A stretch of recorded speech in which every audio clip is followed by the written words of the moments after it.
There we go. So on behalf of the Photographic Historical Society of Canada, I'd like to give Rita Godlevskis a warm welcome to our monthly Zoom meeting. Everybody, Rita. Yay! Awesome. Oh, I have a message here that says you cannot start screen share while other participant is screen sharing. Okay. Someone else screen sharing. That should be all clear. There we go. Okay. So I'm going to set this up. And I can see some of you. Oh, cool. I didn't think I would be able to. So this is me.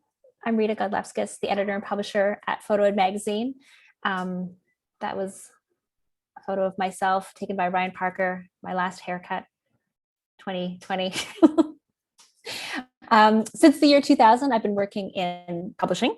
I've worked for quite a broad range of different types of publications. I started off at Canadian House and Home and Gardening Life, done some work for Toronto Life.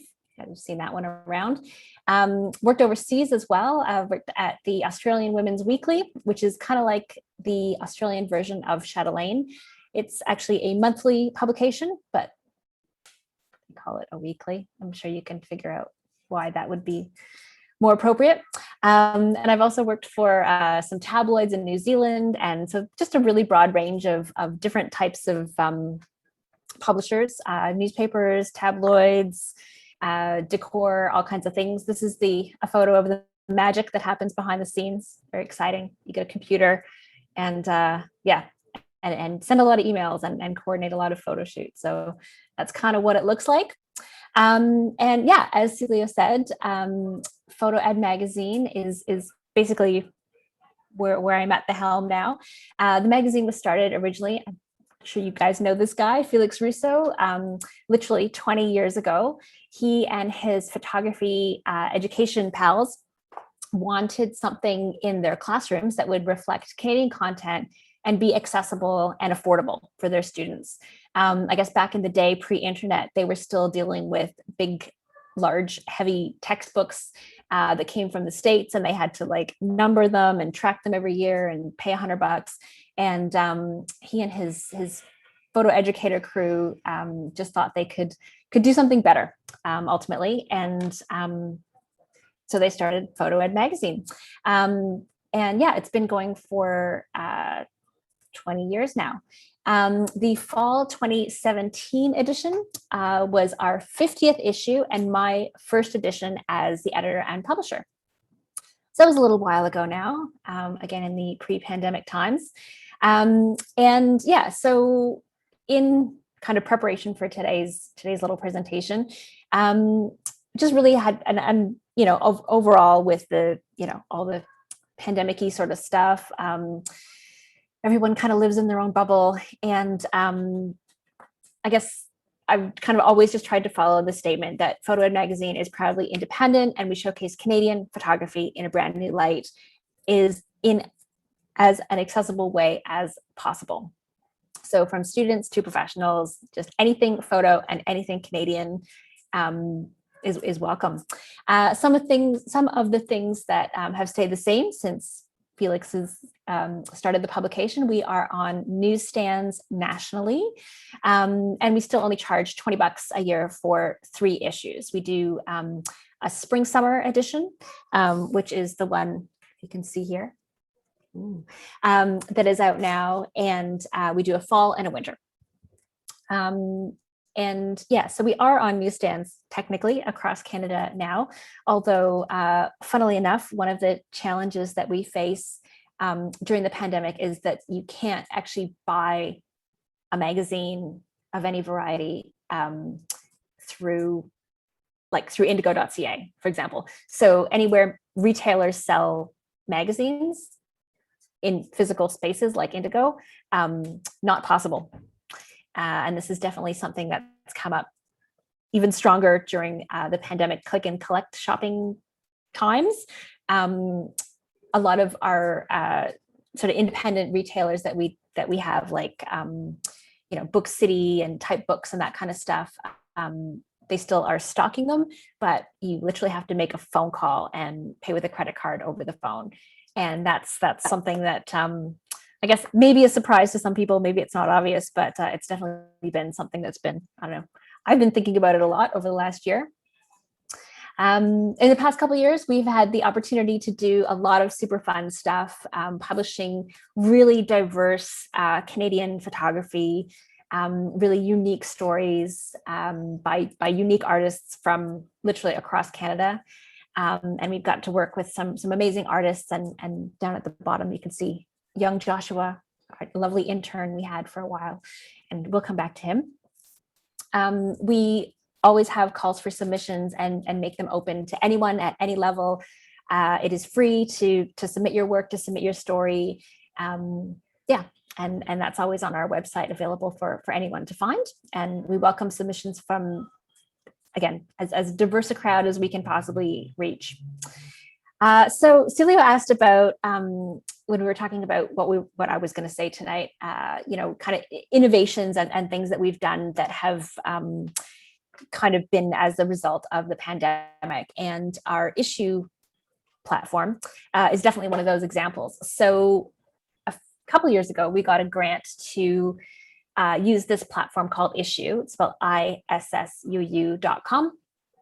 And it's basically kind of a magazine, catalog, book, online newsstand sort of thing. So I've just done a little screenshot of the page that we're on. And basically, we were using this platform to create sort of companion editions to what we were publishing in print. So we were not putting up our print editions on this platform. It was really just as an extended way of sharing, more work, more submissions. We were getting just lots and lots of submissions, and we wanted to find a home for them. And then the pandemic hit, and one of the groups that we send the magazine out to a lot is, school groups, clubs, universities, colleges, all kinds of places across Canada. And I actually had a number of educators from various colleges contact me and say, we just got our shipment of magazines and we really love them, but they're trapped in the school. There were a lot of cases where teachers were in the classroom on Friday and shut out by the Monday. So they kind of needed something to talk to their students about, and they kept asking, like, how can we get this? We love the articles, and we started sharing them with the class, but how do we get them online? So that was one quick change we had to make. So now when you go on our Issuu kind of platform website, you can sort of see that there's two covers for every edition. So one is the print replica. So we still want people to, pay for our articles. And then the other one is what we call the digital extra, which gets released a couple months later. We give the print issue a little bit of breathing room. This is what it looks like when you log in. The digital extra edition is free. So we just really wanted to create a space where, our issues are packaged as themes. This is a sample of the spring summer edition that we have out now. And it's just about having fun. Like, it's been a tough year for a lot of people. And we just really wanted to kind of go, a lot of photographers are taking it hard, and as is everyone, kind of emotionally. And we just wanted to go in the opposite direction and just create a really fun distraction. So the Let's Do Something Fun edition is kind of that. That's where the idea came from. And to be honest, working on it in the cold, dark months of winter, it actually was genuinely quite nice for me as well to work on some silly stories and just see color and light and people literally just having fun with photography, because I do think that is something that sometimes we get a little too serious and we forget that it should be something joyful. So another platform that we have found ourselves on, I don't know if any of you guys read on Press Reader, but this has also been interesting. So a ton of other publications are on Press Reader as well, like all around the world. It's kind of a digital newsstand. I just did a screenshot of our recent one. It looks like you can get a free 7-day trial, so that's fun. You can view it on your phone, view it on your computer, whatever. And that's been interesting for us as well, because Press Reader, is an online platform of an international scope. So there are no boundaries. And to be honest, we're getting a lot of readers outside of Canada. And that is quite flattering. And that is quite fun, because, you kind of think, oh, well, this is just little, small town Canada content. But I don't know, people are digging it. So I'm pretty happy about that. So that's kind of been a positive, I think, that we've tried this route, and people like us. People really like Canadian content. Other things that happened, I guess, over the last year. So last year at this time, we released a mental health and photography edition.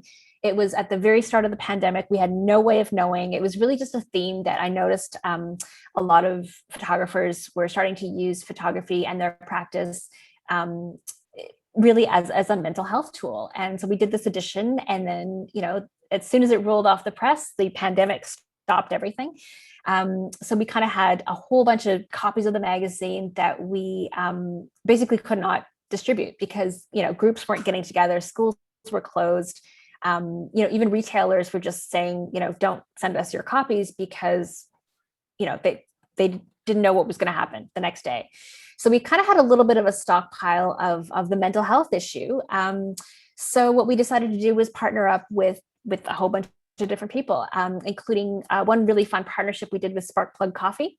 So anybody that bought the special PhotoEd magazine coffee blend last summer also got a copy of the magazine. We also did some work with our friends at Beau Photo, which is a retailer in Vancouver. And we just sent them like tons of extra copies of the magazine, and anyone that shopped with them through, click and collect or whatever, walk by, kind of stuff. We just really wanted to find a way to help their community as well. Amongst other things, we did some more giveaways with some mental health organizations, including Henry's Camera Store has a mental health foundation. So anyone for a limited period of time that donated to the foundation also got a free copy of the magazine. So it was really kind of a way to get them out, to give them away rather than have them just go straight into the recycling. And it was really quite a nice thing to do. A lot of organizations were fundraising for frontline workers and that kind of stuff. And it was a nice way for us to kind of give back. It was just so topical, like it had to happen. Something else we did last year, again, talking to our other kind of magazine friends from other independent publishing places across Canada. We were all getting super frustrated with the situation with newsstand lockdowns. And so we decided to do our own magazine pack. And so we did this last winter. And we kind of didn't really know what to expect. And so at the time, we got this little group of magazines together: Satié's, Created Here, Capilano Review, Black Flash, S, and Us. And we created a pack. So all the magazines donated their magazines, and then we just basically sold them for the cost of postage. So anybody that bought one on the night, I think paid like $35, and they got all this magazine goodness. I think the total retail value was like $75, and we kind of thought, oh, we'll see how we go. And it sold out within hours. And so that was really quite heartwarming because all the magazines got together and we were able to share it. Like, I don't know if you guys have seen, S or Created Here or Capilano Review, but they're quite kind of specific regional. Like Created Here is New Brunswick, S is Montreal, Capilano Review is BC. So it's kind of nice to get some content that, again, is really thoughtful, and, maybe you wouldn't see it on the newsstand here because it gets hidden in the back. And it's just kind of, it was a great exchange. So it was kind of on a national level, trying to do stuff that, it was kind of a good experiment. And as a small spoiler alert, there is another one to come this summer. So watch out for that coming soon. Just getting it together. The other thing, so again, I got some of our magazine friends together, and we actually got a little bit of funding from the Canadian Media Guild, and we ran a campaign. And again, we just really wanted to get it known that these magazines still exist. We're still here. It's all the things that we can't do as as publishers. So you can't go to a newsstand, and you can't hold an event, and you can't have a launch party. I think, out of sight, out of mind is definitely an issue. And as all the publishers know, that, the most sales of your magazine happen on your, launch night or gallery opening or whatever. And so with all those things being taken away, we were able to get a little bit of funding, and we did a Kimbo campaign. So again, we all got together and gave everybody a nice discount, and we all kind of like got a few new subscribers, and yeah, it was a great little effort. And it's been interesting to hear that basically, you know, we're all struggling on a national level. So finding new ways to support each other with like these kind of little campaigns, or even just, you know, sharing the love on Instagram, that kind of stuff. Something else that we started this just like, I don't know, a month ago, which I want to say thank you to the people who are here that have joined us as patrons. We just started a Patreon campaign. Well, it's a Patreon program, I guess. And it's where people can basically sign up to become monthly donors. And we've got little tiers, and you can read all about it. I won't go too deep into it. You can check it out yourself. But if you look on patreon.com/PhotoEd magazine, we have created some extra content for people. Yeah, like you can go through it, but finding a new way to keep people engaged. And this is going to include some virtual events, and yeah, all kinds of other little special things that we've got, you know, planning in the background to come. So we just set it up, and I think we've got like, I don't know, 18 patrons, and that's really actually quite exciting, because what that means is that we can, you know, basically take the money from the patrons and pay more photographers and writers to create more original content. And that's the best part. There's a piece missing here, but anyways, this is just a little example of the first and most recent virtual event that we held, which was an interview with Carol Sawyer. So if you are not familiar with her work, you can definitely check her out in the newest edition of PhotoEd magazine. We've got her. You see her? We did a really special feature. Our good friend Mark Walton created a really special, can you see this? I don't know. Insert thing that you have to read horizontally, vertically, turn the pages. So really kind of fun and interactive story. Carol Sawyer is also now just recently nominated for the Scotiabank Photography Award. So she's kind of a big deal. So we were pretty lucky to have her in the magazine. And I just love that she actually, when she got the copy of the magazine, as you can see, it's a drag queen, Priyanka. She features on our cover. And it was funny because Carol said, "Oh, I just love it that, you know, you've got a drag queen on the cover." And she said she sort of feels like a drag queen in the characters that she creates and her storytelling. And if you're not familiar with Carol Sawyer, I think, yeah, our current issue is definitely worth a read, because she has literally spent the last 20 years creating the Natalie Brett Schneider archive, which, a little bit of a spoiler alert, if you're not familiar, is entirely fictional. And it's just a very cool story, which is, you know, a well-deserved nomination from the Scotiabank crew for sure. So I hope she wins, because obviously you can tell I'm a fan. So when Celio asked me to talk about, you know, magazine stuff and the industry and what is going on, it's interesting. There's a lot going on, and some things are sort of, I guess, surprising and perplexing. And I thought I would bring those items forward this evening. Some things are random. Like, I get these weird emails every now and again. I don't know if you can read this, but someone's just rates offered to contributors. How much do you pay?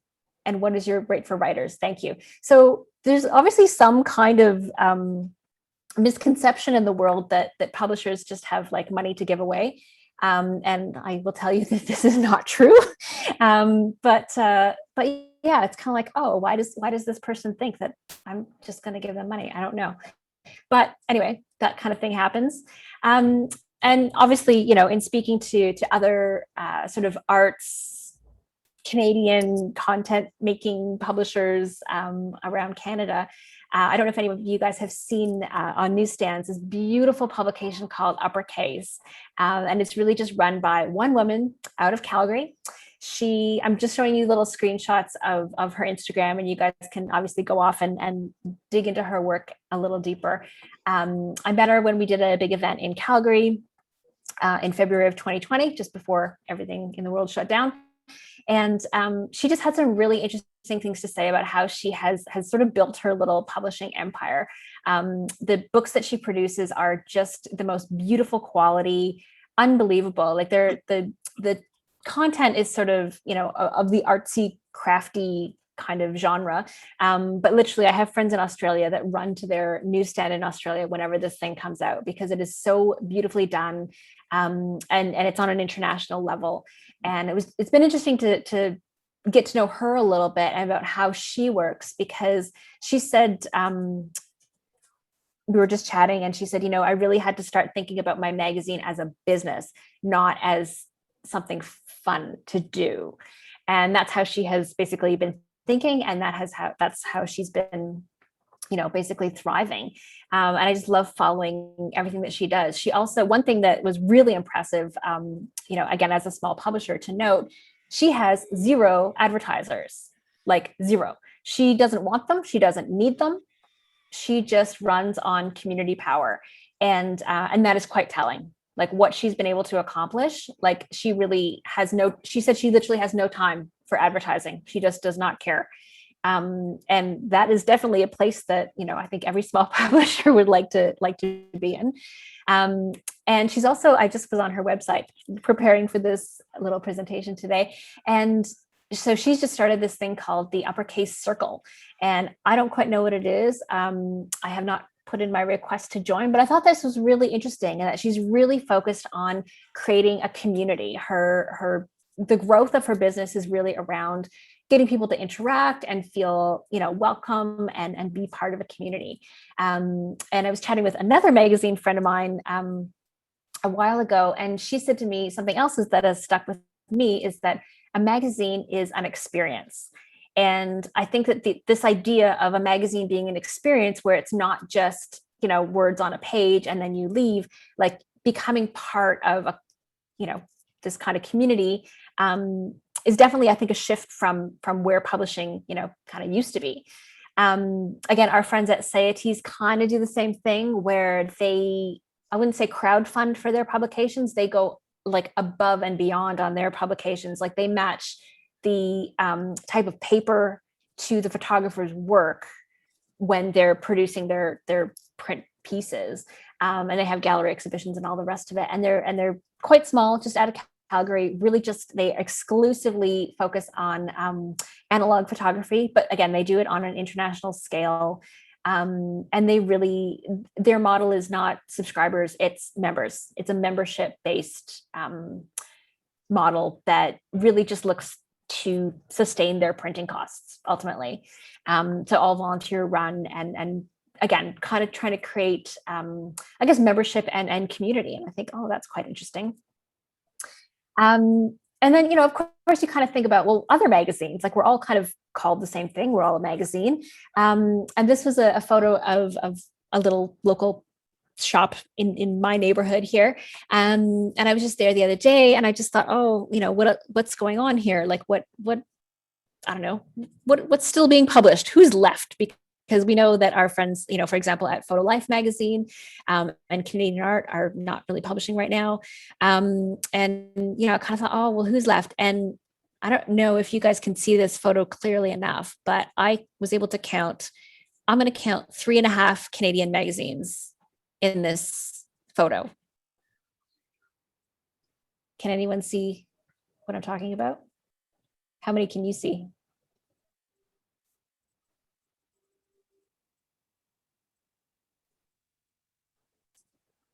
See, I'm counting Hello Canada as a half. That's where my half comes in. But so aside from that half, there's 3 Canadian magazines on this newsstand. So when it kind of comes to thinking about, are these communities? Are these, like, what are these things? And I kind of think, well, they're just ads, really, aren't they? I don't know if I can't see in the chat or whatever. But in case you haven't been able to spot them, we've got Toronto Life, Chatelaine, and Canadian Living, and Hello Canada. So there's my 3.5. But yeah, it was kind of interesting to see, like, that's it. That's on the kind of mainstream newsstand. These are the options that we have in Canada. So I kind of was having this like existential crisis about, well, what is a magazine then? Is it a community? Is it experience? Is it an advertisement? Like, I don't know anymore. So, then I had to sort of think to myself, yeah, but don't be so old. Just don't be so old. A phone is not a phone. Like we have to move on. We have to change our language and language shifts and, get with the times here. But when you look up the definition of a magazine, it still says a print periodical containing articles and stories. And that's like the first definition. So I still think, okay, well, I think I'm still in that category. But then you go on the interweave and you go on your Instagram and find, I guess Instagram is a particularly, right place for this kind of stuff like this. So this is called By the People By the People Magazine is what their website is called. And you can actually see just from this screenshot of what they put on Instagram, it says shopping and retail. And it says they promote mindfulness and slow living, shop from 57 brands. So the minute you click that link, it's straight into a store and they've got, I don't know what, candles, bedding, whatever. And it takes a little while, but you can find like some articles that they wrote. They did, I don't know, interview some people and they wrote some articles. But then I was like, but why is it called a magazine? Like there's no paper element to it. There's no articles. There's no, like, I'm not reading anything. I'm not, well, so this is the kind of thing that has had me in my little magazine existential crisis. But they're using the word that they're calling themselves a magazine and not like in the French sense.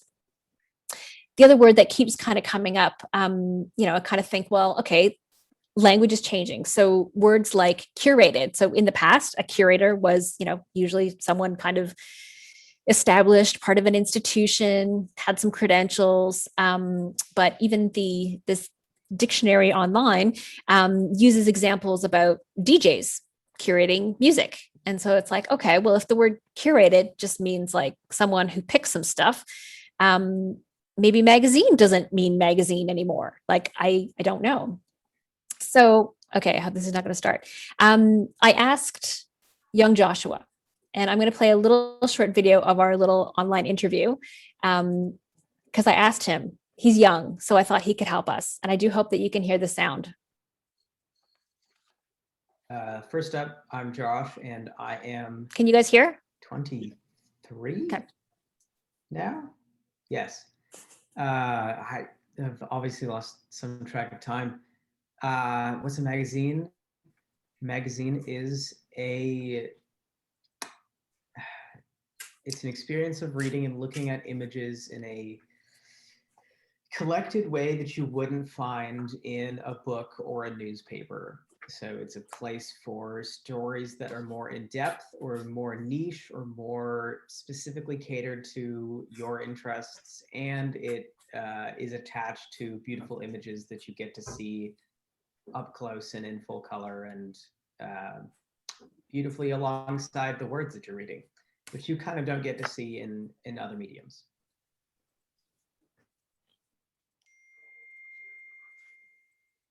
Well, like any kind of digital journal, like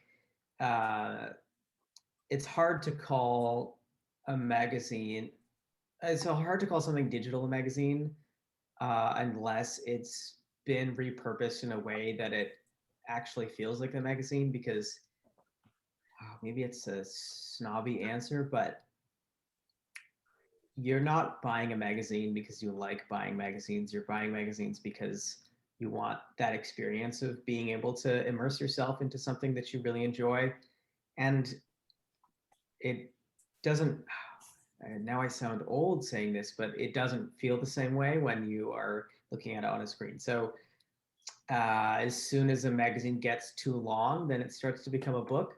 And as soon as a magazine spends too much time online, it starts to become an online journal or online publication.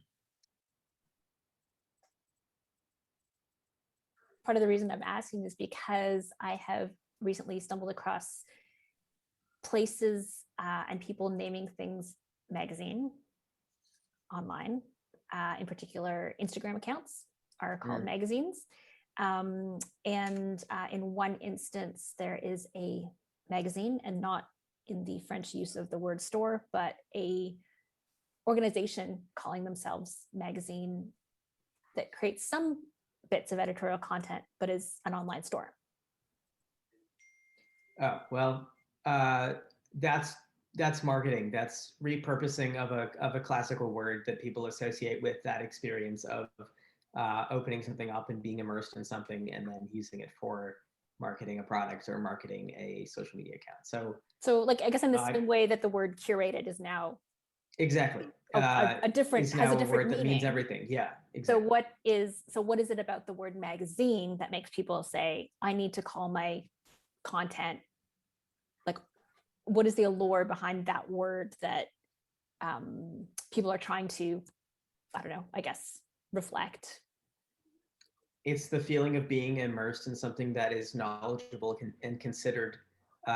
People are craving that authenticity, and the classical ideal of a magazine is that it is authentic and it's deep into a subject matter that's very specific, or well, yeah, just that is something that is well considered, well laid out, put together with thought, and uh, curated, if Yes. you would say it.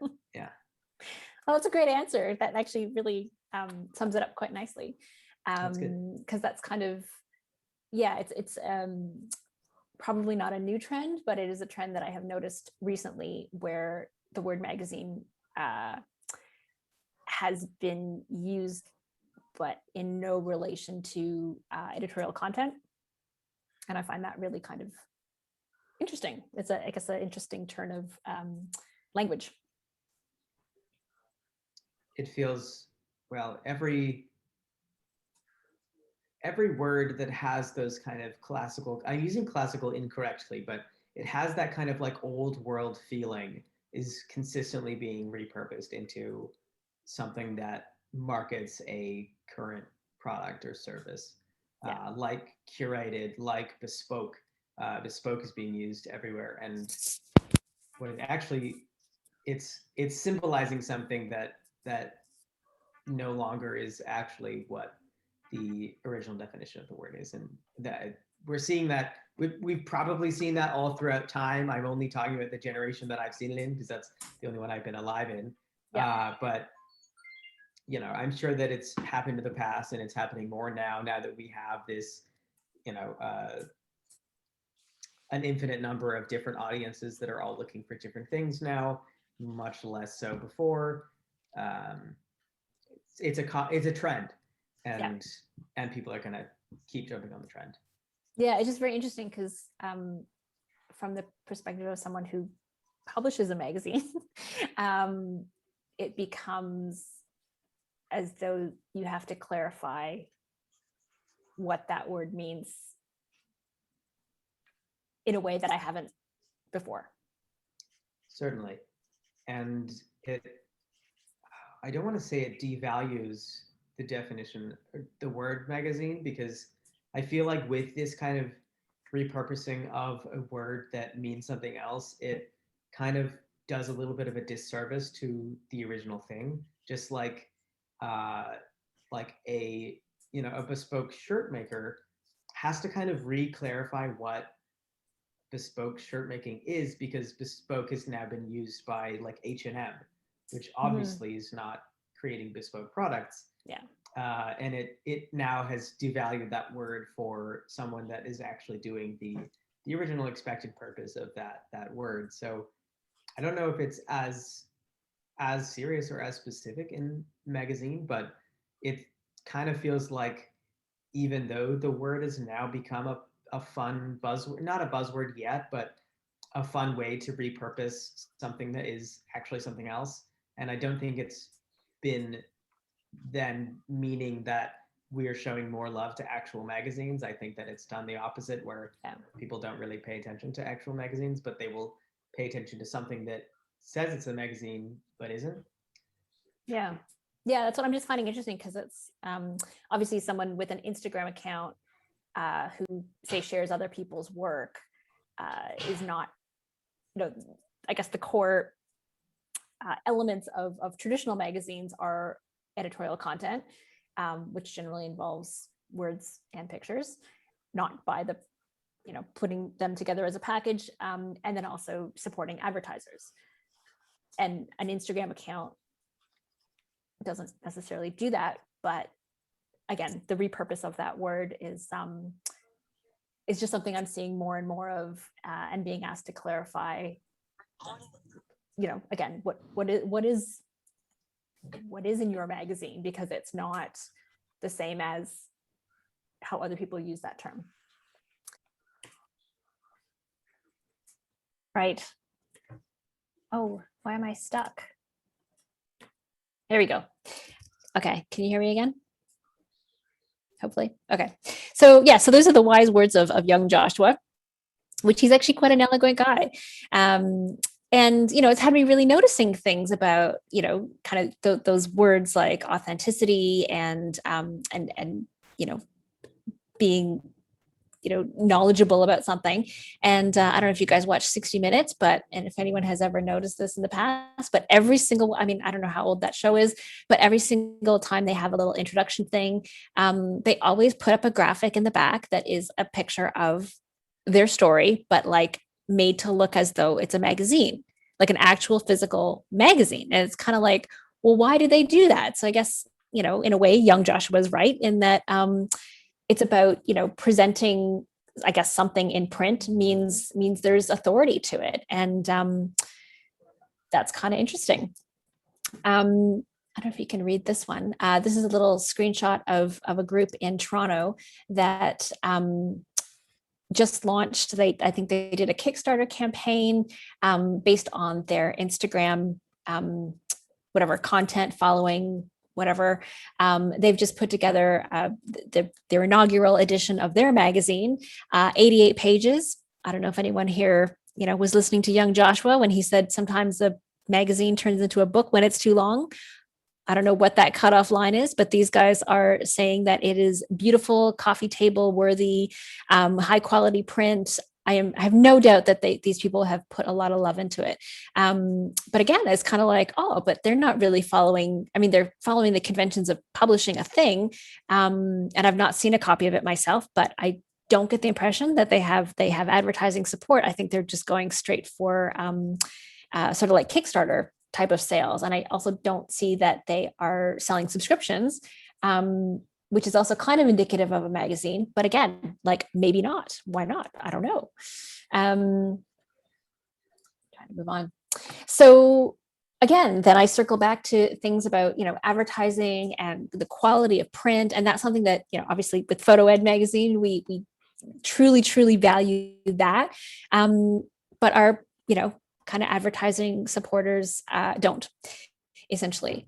So this is just a very short message that I got back from, asking Epson if they wanted to be an advertiser with us. They basically said no. I asked why, and they said budget. And it's like, oh, okay, well, sure, that's fine. I guess Epson doesn't have any money and they don't want to be in a nice magazine, but that's okay. So I asked, I checked out what's going on at Sony, and Sony, if you go on the Sony Universe Alpha website thing, there's just hundreds of people who are the Sony team of ambassadors, which is also kind of an interesting thing that a lot of companies are choosing to work with individuals above, again, say print publishers. And I asked the Sony representative here in Canada about why it is that Sony Canada does not work with any magazines in Canada.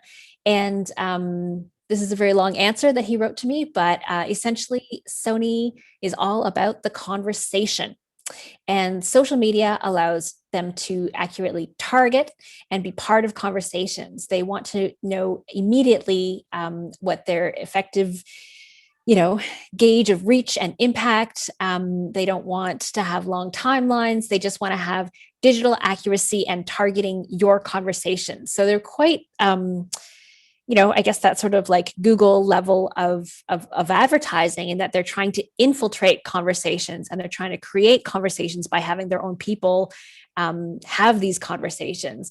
So it's quite a different switch. I don't know if anyone else has noticed this, but PhotoEd magazine has no camera manufacturers supporting us. This has also been something that has been sort of new to the pandemic, which makes things a whole lot harder and a whole lot less fun. But it's also interesting because, obviously the Photo Historic Society looks back into archives to kind of to track the lifespans of old cameras.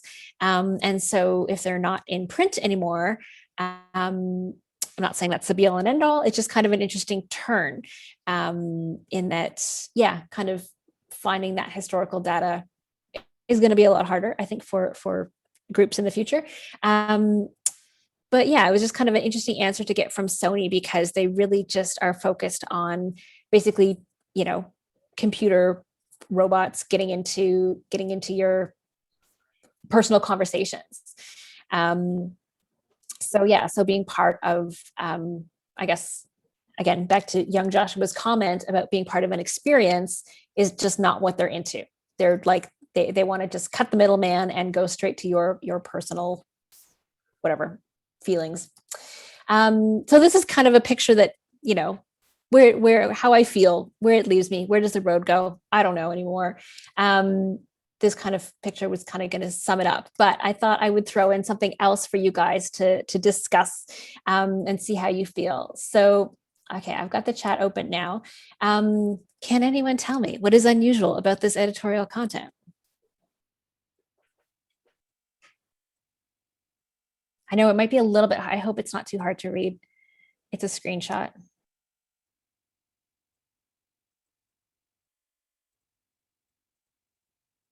Anyone?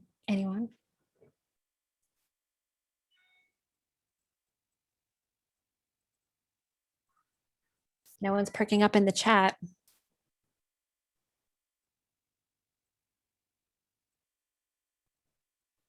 Nope. Okay. I'll give away the answer. Oh, interesting grammar choices. True. Ashley, you're very close. Again, I know some of us are on the older end of the spectrum and find these things, I guess later in life. This is a trend that apparently that has been going on for a number of years. And again, maybe I'm just not in these particular circles. Auto caps, capitalizing words is so out of date, people. Auto caps is tired. No caps is wired. I have now researched this a little bit. There is an anti-capitalist movement. It actually started in the 70s, and there's some genuine academic research that goes into this. But I do have an article that I can share with the class later if you're interested. But basically, people are now posing the question, or kind of the statement, that there is no real good reason to carry on with arcane conventions in modern language. Although it may seem small, the unassuming lowercase speaks volumes about who we are and want to be online. And so these are all the things that have kind of been percolating in my brain over the last, I guess, few months. So everything from, understanding what is it advertisers are doing, what do they want, down to what communities are looking for, are all kind of I wouldn't say the day-to-day, but so I've come to my own conclusion that PhotoEd is a magazine, and we will continue to use capital letters within our body copy.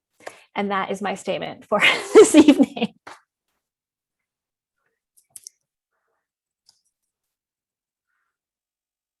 Thank you. Thank you for such a wonderful presentation.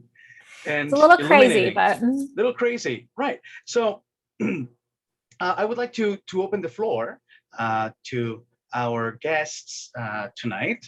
If you have any questions regarding the landscape of publishing, the direction that magazines are taking, and stating how much you're going to renew your PhotoEd subscription. Right. Well, I thought was a wonderful sort of an overview. Just want to make a comment that, what's new again is, or what's old again is new again. The idea of lower caps was also introduced at the Bauhaus in the 1920s, and the typographer was Herbert Bayer. So I think it's very interesting that it's now being thought of as something that's being revived and thought of. So my whole point being, old ideas get repurposed. Yeah. And we're losing, I mean, we had an old idea of what a diva was. Now everybody is a diva, when you get your first hit record or something like that. And everybody's an icon. We have meanings for what an icon is. And same thing for a curator. As having been a curator for most of my life at the Art Gallery of Ontario, I find it very amusing that you can curate anything that you want to. And I think it's a matter of just wanting to elevate whatever you're doing, you maybe think that what you're doing is mundane, but if I sort of say that I curated, I've given it some more thought or some more research. And so these meanings change.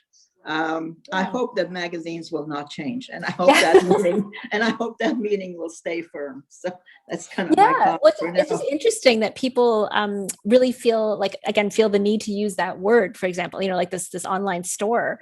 Obviously they felt that they had the word had some resonance with what they were trying to do or what they're trying to say, but they really have just decided to throw away the I guess we'll just say the traditional conventions of paper or articles or sort of things that you think, oh, that should be part of that pile, but how we define things, including our use of capital letters.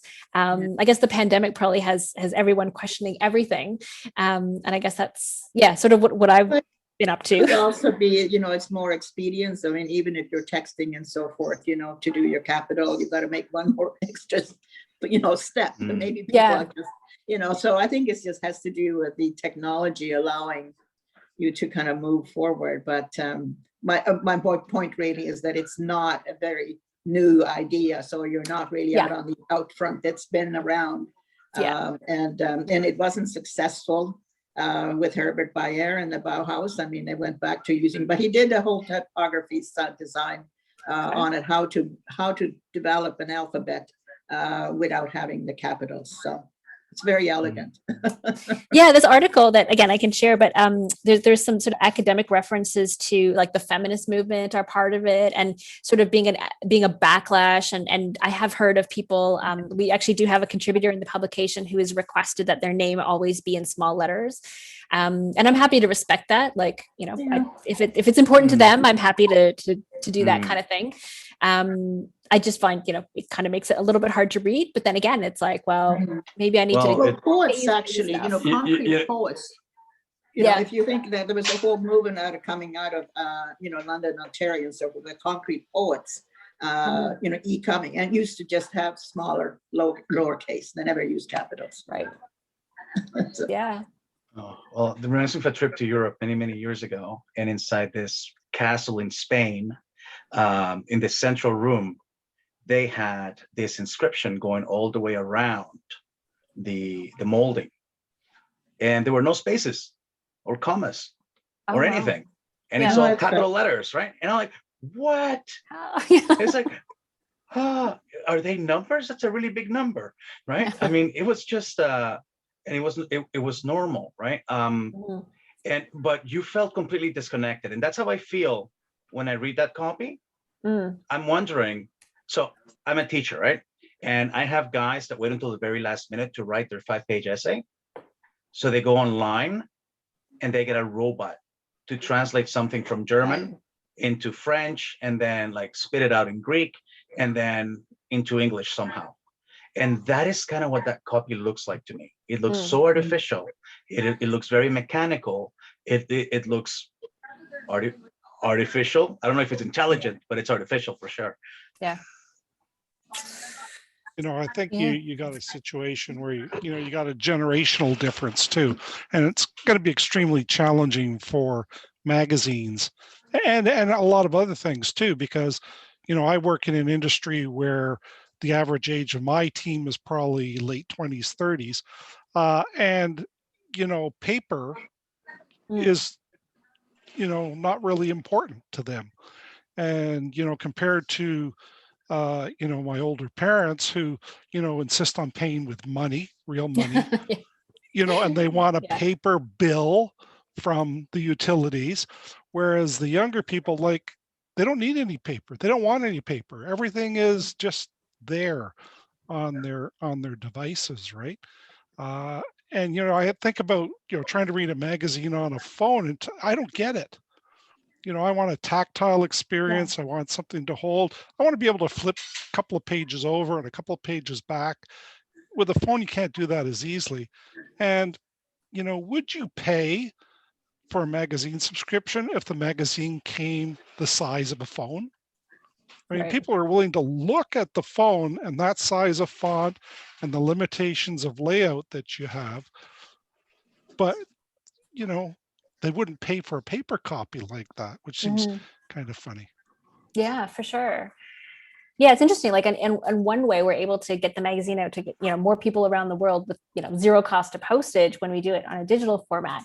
But again, like our friend young Joshua was saying, and I do agree, because when I, you know, take the time to read a magazine, it's like not distracting, because when you're on your phone, there's like ping, ping, ping, and things coming up, and you know, it's a really an opportunity to have a bit of focus and a bit of sort of not screen time. And you know, obviously that's why I love it. But and people do still find it kind of novel. Like, you know, I kind of like record albums are coming back, and people think it's exciting and somehow better quality sound or whatever.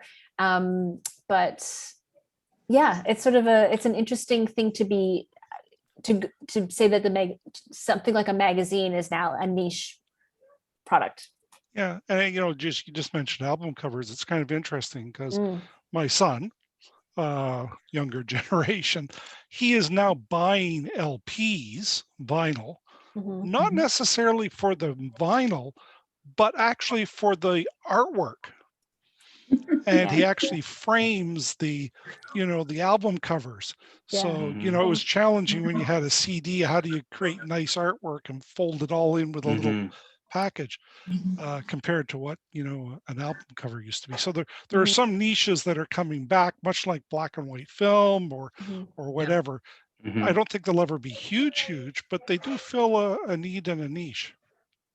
Like we were talking about before about the 110 film as well, and also audio cassettes are coming back. Oh, cool. Yeah. The other thing also, did you hear that CIBC is discontinuing bank books? So I didn't know that they had them still.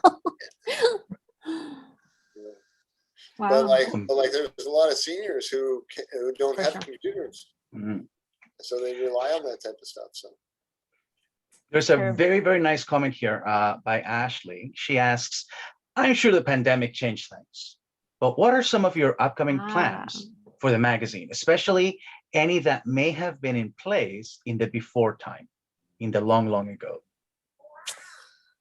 Well, I mean, obviously some events have been canceled. So we were quite lucky in that our last event was in February of 2020. And then, you know, we recorded them. And so we can kind of, you know, share those. You know, one of the goals of the magazine is really to be representative on a national level. So partly we were doing large events to record the recordings for people who were not in the same city. What we are looking forward to in the next year ahead is running a series of virtual events. Still kind of in the early planning process, but that is shaping up, and announcements will come out soon. And next year, I guess there was a situation with the Canada Arts Council where a number of organizations could not accept their grant. So our grant that was rejected originally was accepted. And for the 2022 season, I'm really excited because we're going to have a series of guest editors. So we're going to do 3 issues as we always do, but they're going to be headed by different people. We have 2 of the 3 lined up, and we're just starting to get our sort of ideas together. Partly due to the pandemic, but also partly due to, you know, many other reasons. We're working farther in advance, and to be honest, it makes everyone's life a lot easier, but it also really lets us, you know, research kind of in depth the themes that we are working on. So I can tell you that the spring 2022 edition is going to focus on fashion in the future. So it's going to be very, very cool and very edgy and interesting from a range of different people there. And then a year from now, we're also going to be working on an activism issue. And I'm really excited about that one in particular because photographers do a lot to, make social change. And that's pretty cool. In the nearer future, I am actually very excited about our next issue that is on my plate right now, working on some stuff for our eco issue. And that's just, kind of a package of stories about how photographers are kind of observing the other global pandemic issue that we all face, which was, what we've done to our planet. And I'll give you guys a little sneak, I guess, peek of what we've got coming up. I think you guys will like this. We are investigating eco-friendly ways to develop film and paper. Eco-friendly darkroom stuff coming up. So these stories are still in progress, but you'll see them soon, and with a virtual event to follow up with that. So just trying to negotiate how we're going to make all the magic happen, but it will it'll be launching in September, and I think your crew in particular will love this. We'll be there. Yeah. I have a question for you.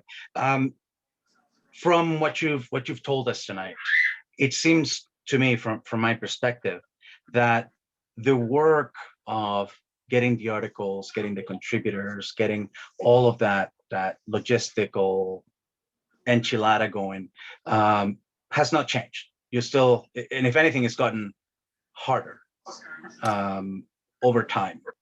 In recent times. And at the same time, you have integrated all of this online tools, all of these different tools, like you showed Patreon, and you showed us Issue, and right, you are on Instagram, and you are quite active on Instagram. You're publishing the magazine, you have digital replicas, and you have the free copies out there. Are these digital tools helping? Are you seeing, are you able to leverage them to the benefit of the print issue? So I do genuinely think so. I think it's kind of funny because it really depends on the theme. So our current issue, if anyone watched Drag Race Canada, this particular person was the winner of Drag Race Canada, Priyanka. And when the edition first came out, and I guess Priyanka put it on her Instagram as well, we sold a lot of copies, like a lot of individual copies. Very cool. And I can kind of tell when it's like a Priyanka fan versus a true photography fan, just because of the price. Like we do have to charge. Oh yeah, there she is. Yep.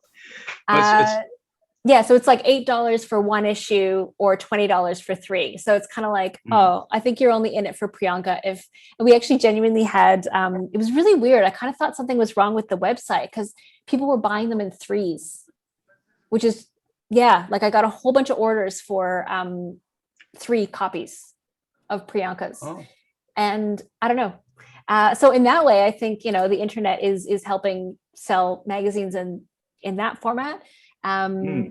Yeah, I think it depends on the niche. Like I think photographers in general are kind of like, they're real specific to their particular niche. Right. So I had this interesting experience where I don't know, I took a selfie or something, and you could see the magazine, and this friend of mine who is he's an Israeli scholar on Japanese history who lives in Heidelberg, or he's going to school in Heidelberg, and he's like, "Is that Priyanka?"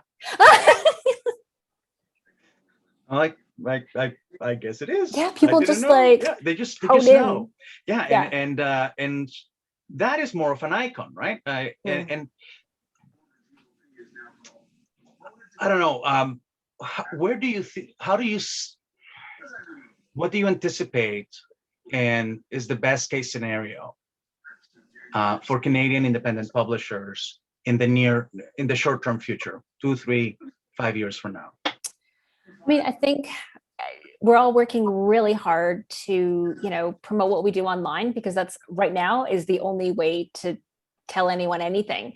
Unfortunately, we are all up against algorithms. So, PhotoEd is in the same category as, everything else on the internet. So getting that cut through is really hard, which, I mean, obviously the guy from Sony has outlined, like they're slick about it. They've got computers and machines and analytics to analyze your personality and everything.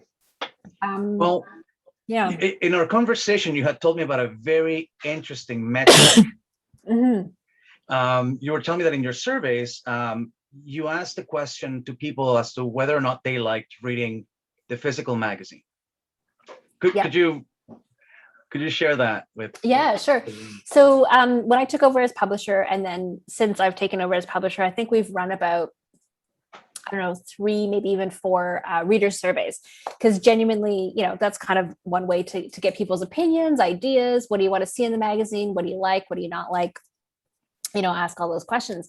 And one thing that has 2 things have come through quite strongly is people are passionate about Canadian content. And this is also partly why we're keeping it Canadian, because and even for myself, I want to see what's going on in Canada, because more often than not, again, you go to the newsstand, it's everything from, everywhere else. And we rarely celebrate what is in our own backyard. So, that's part of the reason for the magazine being focused on Canadian content. And yeah, sorry. Sorry, what else did you ask about? No, so in the survey, you were asking people what they prefer. So they want Canadian content, they want print, they love high quality print. So I don't know if you guys have seen your kind of latest issues of Maclean's. It's like a really kind of flimsy thing. I get it, whatever, cheaper to do, but people have always commented on the high quality of our print, and we take that very seriously. And then what's been very interesting, and I kind of spent a little bit of time over the past few months literally calling people, following up, seeing, what do you want? What do you like? What's going on? And in a couple of cases, we got some very interesting responses. And one was that also, I don't know if you guys know, but PhotoEd magazine is the last independent editorial photography publication in Canada. So there are other publications, obviously, like Black Flash and Prefix, and they focus on sort of the art world. But when it comes to photography, we're kind of it, because Photo Life is now gone. And we brought this up to, one of our former subscribers, and his response was, oh, well. It's oh, okay. That's pretty honest.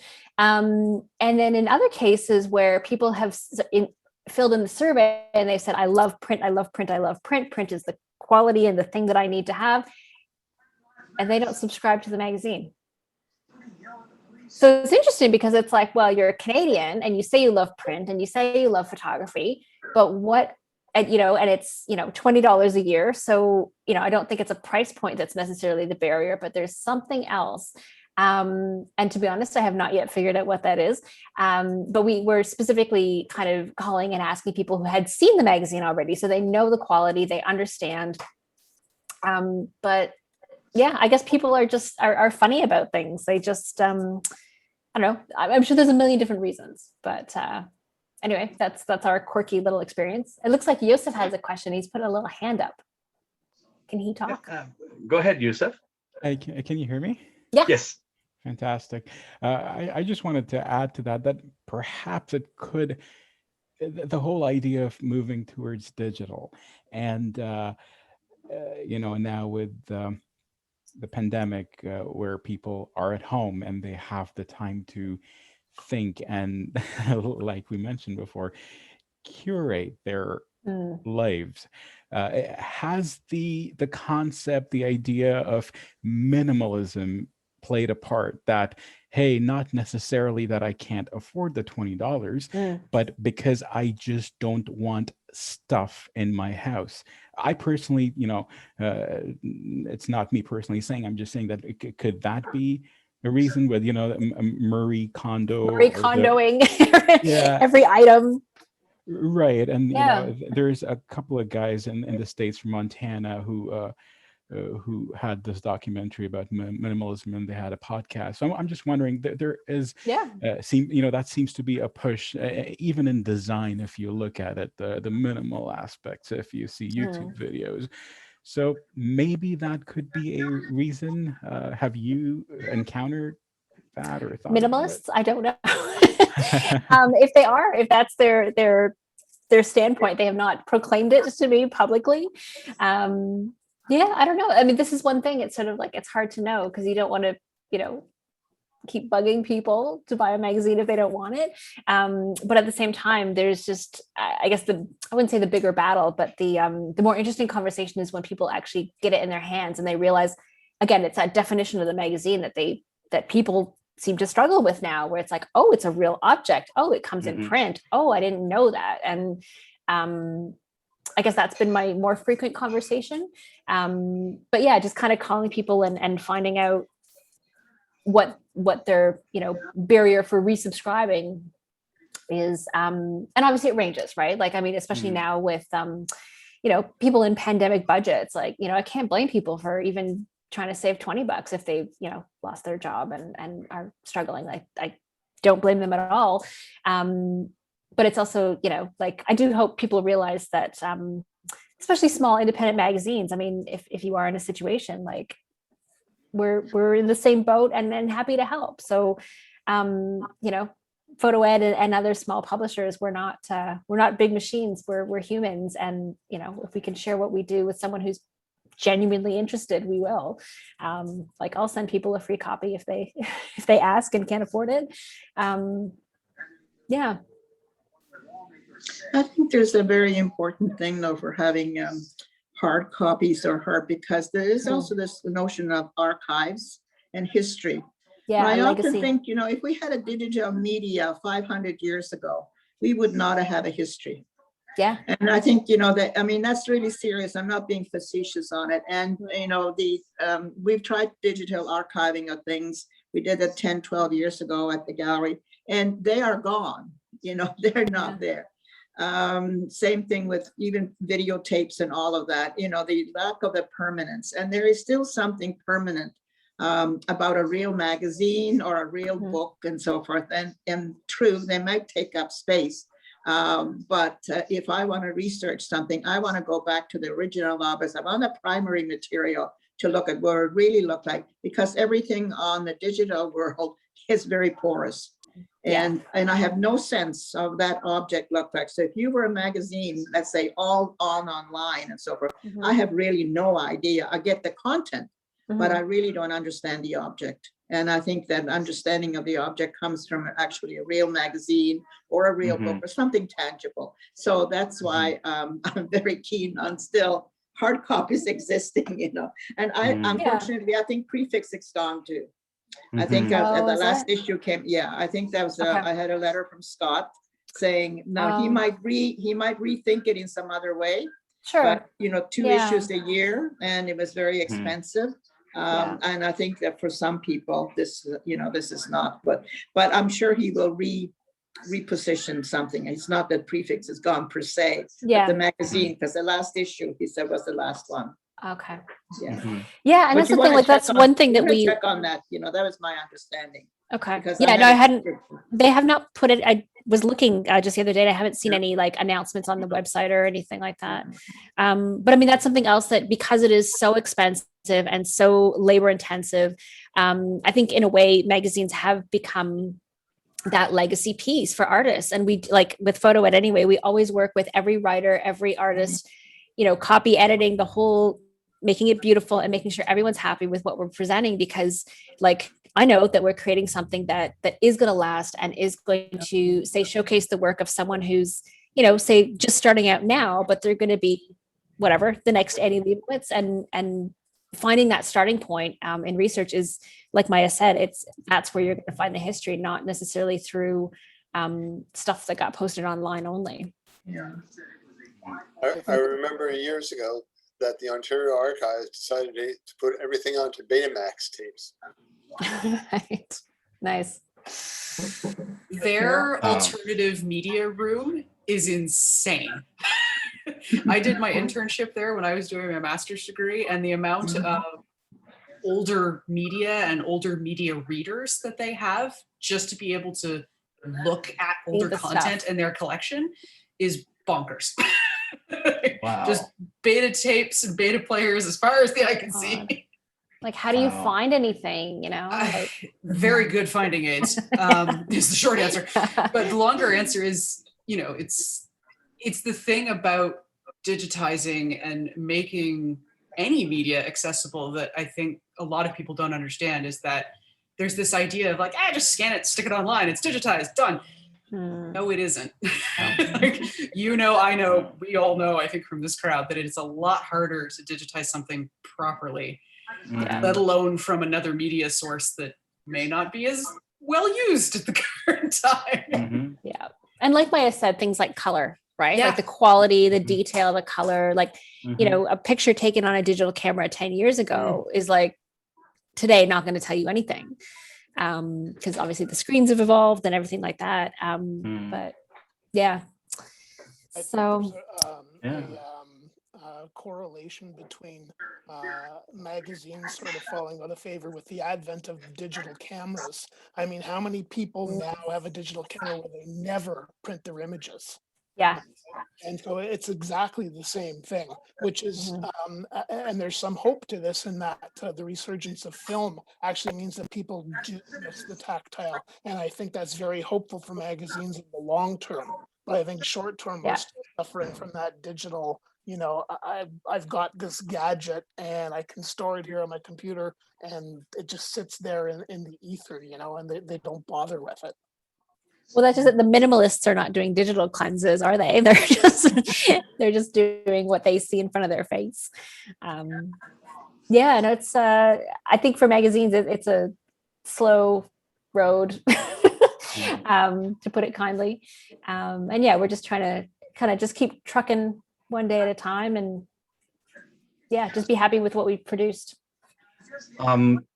All right, here's I'd like you to put your thinking cap on, right? And we're going to the future, right? We're going to like 2031, and I'm walking down a Parisian road or Toronto by Union Station or something, and do I get to see newsstands anymore?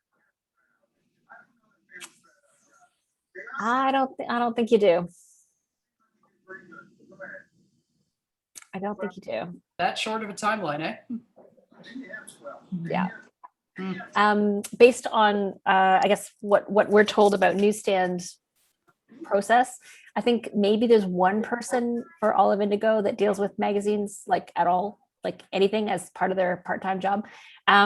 Magazines, I've also been told in places like that's why Indigo is doing like makeup and reading socks and I don't know, whatever, erasers that smell like strawberries as opposed to magazines, is just because there's some issue with barcoding and tracking, and they require refreshing. It requires, you know, like whatever, every month or however a magazine's frequency is. It's a constant state of keeping up with the stock, and I guess the demand is less there. Again, except for those big titles, you know, like Vogue that take up, you know, a whole, you know, 5-foot wall of stuff. I don't know who's buying, like, I don't know who buys those kind of things, but I think it's a real problem for Canadian publishers in particular. So I don't know if anyone has any ideas as to how we can fix this. Please let me know. I wanted to ask you about uppercase as opposed to the lowercase stuff that I don't like. I like this. I went to the site and checked out uppercase, and uppercase is great. I'm gonna go with that. And I also noticed that their subscription is, you know, it's up there. It's $80, right? For the subscription, and that's a couple of issues, right? That's not like a monthly. Yeah, I don't know. I don't know if it's 4 or 6 or something like that, but it's right. Yeah. Okay. And they're big, like they're thick. They're thick. Yeah. Now, hello, photo historians. You know, camera work. Right? You guys remember that magazine from the early 20th century? And one of the beautiful things about it was that they actually tipped in actual photographs, and so there was this handmade thing to it, which is incredibly expensive to do, incredibly labor intensive. There are so many things that could go wrong. It is perhaps not very sustainable. Are people doing anything like that these days? Yes, I'm glad you asked. Our friends at Black Flash, has anyone seen this? This is out of the prairies, Saskatoon is their base. And actually, I just got my copy, and it was pretty fun because they just did a thing with, if you can see this, with the Contact Festival. So this is a inserted lenticular postcard. Oh, nice. Very cool. So can you Very see it cool. kind of like whatever, wave around? Yeah. So it's been tipped in. You can take it off and, I don't know, mail it to someone. And it's part of this artist's work that I have still to read the article, but it definitely makes me want to read it more. And yeah, find out this kind of stuff. So I think there's that kind of thing. And with our last print edition, well, our current print edition, as I shared with you, our lovely friend Mark did this amazing story. The centerfold is amazing. I love it. It's like this. Can't even get it on the screen. And part of the reason for this was not just because, you know, the artist's work is cool, but we really wanted to find a way to make the print experience an experience, like something really quite tactile and beautiful, and, you know, something you have to take a minute with, and something you have to turn around and be quite a physical experience. And same with Black Flash, like their covers are just this velvety, I don't know what it is, special kind of paper, which is really lovely. And I think those are the kind of opportunities that print can afford. And so, yeah, so we're always trying to find new ways of doing that kind of thing. Like you were talking about the, like we could tip in original photographs if we wanted to, you know, like our print runs aren't that big. So, you know, we could make it happen. And yeah, I think that's something that is quite exciting actually about, because that's something that you can't do with digital. Right? Exactly. You can't, it's not tactile. Well, that's it. For this edition's digital release, I had to actually sort of redo the layout and explain, like put a little explainer in, like when you buy this in print, this is a different, like this is not how it is. Because in digital, you know, when you turn your phone, you can't read it, like it'll keep turning. Right. So we couldn't just kind of put the same PDF online. I actually had to reformat it and let people know that actually you're missing out. I don't know if that changed anyone's minds, but yeah, I kind of feel like with this particular edition, this is one where, you know, again, we wanted to make it kind of special for the print readers, really. I think it's almost like you're giving your reader something special, something very personal for them. Yeah. Yeah. And so I can't wait for you to see it, Jerry. It's coming, I promise. I hope tomorrow. Yeah. Well, I'm thinking that we better get our scissors and white glue and start making, you know, special editions of PhotoEd. Yeah. Right? Start mailing them to each other randomly. Just pick an address out of the phone book of some city in some province. Do it. Yes. Send it out. Introduce them to the power of the magazine, the real magazine. Yeah. Yay. Rita, thank you so much. Thank you, guys. This has been a wonderful, wonderful conversation. Awesome. And I hope people have something new to think about in their week ahead. yes, it's been great. Thank you very Excellent. much. It's very wonderful. Well, you all know where to find me. Email me. You know, I respond to anyone for any questions. Happy to help. Again, if anyone else is doing any publishing projects, I know my friend Mark is, happy to share, happy to promote, because, you know, Canada's a little village. So really, we all need to get together. Right. Well, before we part ways tonight, I would like to invite our second VP, Ashley Cook, to tell us a little bit about other stuff that has to do with printed materials and photo, if we may. Okay. We are nothing if not experts on the segue here at PHSC. I don't know if you want to. Just 1 second. Yeah, just kick over to the screen there. Yeah, and off we go. Alrighty. So, as mentioned, my name is Ashley, and I'm the second VP and awards chair here for the PHSC. As our guest for this evening's program might have implied, we here at the Society love photography publications just as much as we love photography. So when the Ryerson Library and Special Collections reached out to us a few years ago and asked to help fund the purchase of photo books for their permanent collection, we were pretty excited about this opportunity. Every year, as part of their coursework, third-year students in Ryerson's School of Image Arts photography program publish photo books based on their own work. They can explore a whole multitude of subjects, documentary, fashion, landscape, climate change, their relationship to archives, all sorts of stuff. And at the end of the year, they come together and showcase their work in an exhibition that's usually held in a local Toronto gallery. At that exhibition, a judging panel of library staff from Ryerson, professors from Ryerson, and guest photographers would select some of those photo books to be purchased from the students and then acquired into the permanent collection of the library's special collection. The winning selections would be given the first edition photo book award, which was first instituted in 2015 by the now special collections librarian Alison Skirm and image arts instructor Christopher Manson. Since 2020, we here at the Society have been proud to financially support this award. It recognizes photography students who have made exceptional achievements in photo book production, and it also provides an opportunity to have a lasting legacy with the Ryerson Special Collections. That library now houses the books of almost 40 past recipients of this award, so they're in good company. The publications consistently have been a really exceptional quality, and a lot of the winners have gone on to really establish themselves and distinguish themselves as talented photographers. So this year, Celia, I am delighted to say that the 2021 first edition photo book prize is being awarded to 9 students. So our congratulations is going to Sarah Bauman, Frida Wang, Christina Oyewale, Dion Squires-Rouse, Abigail DeLeon, Jiangxi Tsai, Anne-Marie Cloutier, Caden Wigston, and Tyler De Silva. And I apologize for any of those names that I may have ruined. As with many things this year, the exhibition of the photo books was a little bit different since an in-person gallery show couldn't happen. That being said, they decided to still go forth with the exhibition, so everything was actually digitized. When I stop talking, I'm going to put the link for the exhibition into the chat so you can actually view all of the photo books that were done for 2021, including all of the winners. They did a really good job of digitizing them as well. So I highly recommend going and having a look.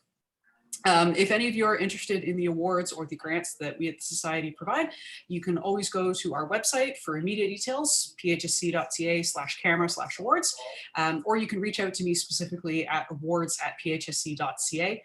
And again, our congratulations to all of this year's winners.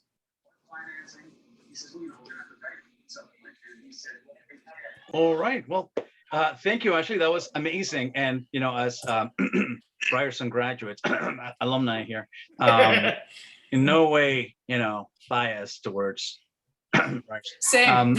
Not biased in the least. Thank you, everyone. And this program is made possible by our volunteers at the PHSC, and it is supported by the memberships of our friends at large. So I want to thank you very much for making this programming possible. We hope to keep it into the future, even when we open actual physical doors. We'll hope to see you and chat over coffee and cookies and the way that we used to. But at the same time, opening our doors digitally has allowed us to welcome visitors from far away. And I was just looking at the map for our event tonight, and I see that we have guests from as far away as Israel, New Zealand, and Wuhan, China. Wow! Because that's how we roll. That's amazing, really, really. And our mission here at the PHSC is to advance the knowledge of and the interest in the histories of photography. And without our guest lecturers, Rita, this is something that is so difficult to do. And without you, who also bring in so much to our meeting. So on behalf of the PHSC, I want to give you a big hug, digital hug, and thank you for your support. Thank you for being here and for, giving us the push to keep going forward as well. Thank you. Well, thank you to you too. Very much appreciate all your efforts. All right. That's pretty good. Okay, so there's a link from Ashley, and you can go and look at, watch. If you don't grab it here and you are a member of our newsletter list, the link for that exhibition was in the most recent issue of the newsletter as well. Right, and if Which you're is not awesome. following us, and if you're not following us on Instagram, Yeah. maybe you might want to. We got neat stuff on there, and it's not a magazine. Yes. It is not a magazine. We stay in our lane. That's right. Oh, thank you very much, everybody. Have a wonderful evening and Thank enjoy you. the rest of your week. You too. Thank you. Good night. Thank you. Bye bye. Good Good night. night. Well, everybody. Thank you. Thank you. Thank you so much. Thank you. Oh yeah, May 24 is coming up. Yep. Yeah.